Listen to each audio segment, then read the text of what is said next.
Fuck yeah! Seruput kopi dulu, Lur.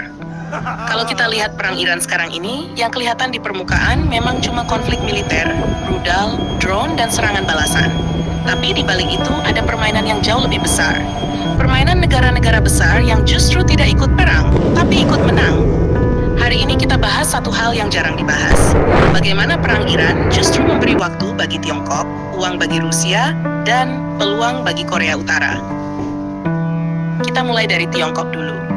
Di saat Amerika dan sekutunya sibuk fokus ke Timur Tengah, perhatian mereka ke Asia otomatis berkurang.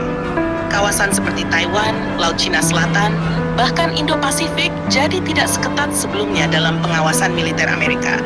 Nah, disinilah Tiongkok bermain cerdas. Mereka tidak ikut perang, tapi mereka mengamati. Setiap serangan rudal Iran, setiap respon pertahanan dari Amerika atau Israel, itu semua jadi bahan belajar. Tiongkok bisa melihat bagaimana sistem pertahanan modern bekerja di kondisi perang nyata, bukan sekadar latihan. Dan yang lebih penting, mereka dapat waktu.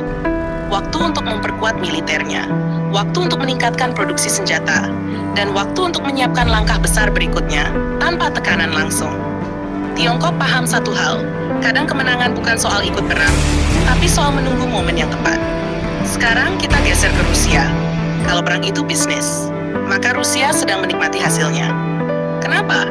Karena setiap konflik besar di Timur Tengah hampir selalu bikin harga minyak dan gas naik. Dan Rusia adalah salah satu eksportir energi terbesar di dunia.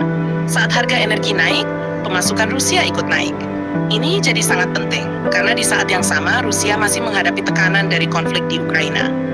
Jadi, uang dari lonjakan energi ini bisa digunakan untuk memperkuat ekonomi, mendanai operasi militer, dan bertahan dari sanksi Barat. Dan menariknya lagi, Rusia tidak perlu kirim pasukan ke Iran. Mereka cukup bermain di belakang layar, dukungan intelijen, kerjasama militer, dan hubungan strategis. Jadi, Rusia dapat keuntungan tanpa harus menanggung risiko besar di medan perang baru. Sekarang kita masuk ke pemain yang sering dianggap kecil, tapi berbahaya. Korea Utara. Di saat dunia fokus ke Iran, perhatian ke Korea Utara otomatis menurun. Dan ini adalah kesempatan emas. Korea Utara bisa melakukan banyak hal tanpa terlalu disorot.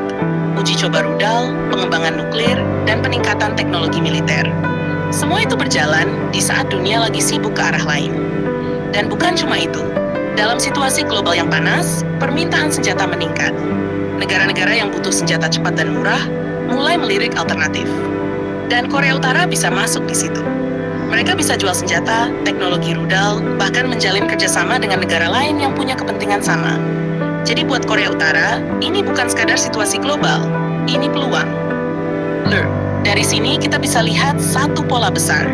Perang Iran ini bukan cuma soal Iran, ini adalah distraksi global. Saat satu titik dunia terbakar, titik lain mulai bergerak diam-diam. Tiongkok memperkuat diri, Rusia memperkaya diri, Korea Utara mengembangkan diri, dan semuanya terjadi tanpa mereka harus ikut perang langsung. Kesimpulannya sederhana tapi dalam. Di dunia militer modern, yang paling diuntungkan bukan selalu yang menembakkan rudal, tapi yang tahu kapan harus diam dan kapan harus bergerak. Dan perang Iran hari ini adalah panggung besar bagi negara lain untuk memainkan strategi mereka. Gimana menurut Lur? Menurut kalian siapa yang paling diuntungkan dari situasi ini?